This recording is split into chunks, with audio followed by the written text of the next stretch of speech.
મહારાષ્ટ્રમાં ભાજપની સરકારે યુવાનો માટે એક લાડલા સ્કીમ શરૂ કરી છે. આજે જાહેરાત કરી છે. ધોરણ 12 પાસ પછી 6,000, ડિપ્લોમા પાસ હોય એને 8,000, અને ગ્રેજ્યુએશન હોય પાસ એને 10,000.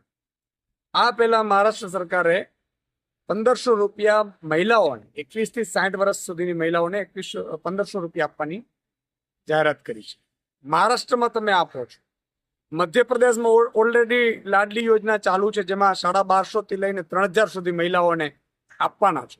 રાજસ્થાનમાં 450 સુધી ગેસનો સિલિન્ડર ભાજપ આપી રહી છે. તો ગુજરાતમાં શું પીડા થાય છે ભાજપના નેતાઓ? અહીંયા તમે રેવડી કરીને ઉડાડી દો છો. શું કામ? કે તમે અહીંયા આપવા નથી માંગતા. અહીંયા નથી ગુજરાતની મહિલાઓને તમે પ્રેમ કરતા, કે નથી બેરોજગાર યુવાનોને, કે જે ભણેલા ગણેલા યુવાનો છે.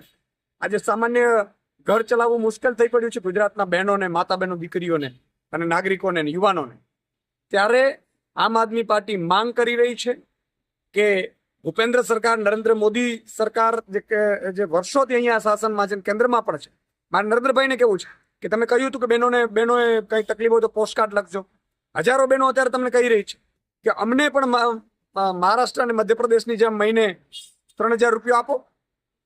તો મારી માંગણી છે કે બહેનોને મિનિમમ 1,500 થી 3,000 રૂપિયા દર મહિને બહેનોને આપવામાં આવે, અને યુવાનોને જે ધોરણ 12 પાસ છે એમને પણ 6,000, ડિપ્લોમા પાસ 8,000, અને જે ગ્રેજ્યુએશન છે એમને 10,000 રૂપિયો ચૂકવવામાં આવે. એ અમારી માંગણી છે આમ આદમી પાર્ટીની.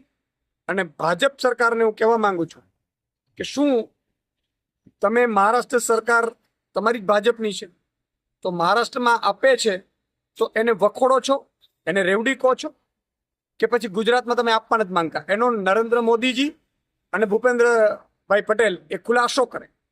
તમે શું કરવા માંગો છો?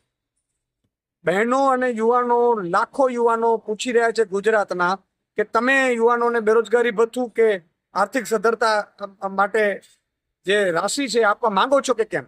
અને જો ન આપવા માંગતા હો તો મધ્યપ્રદેશ અને મહારાષ્ટ્રમાં તમારી સરકારે આપ્યું છે એ શું રેવડી છે? તમે એની સાથે સહમત છો કે નથી?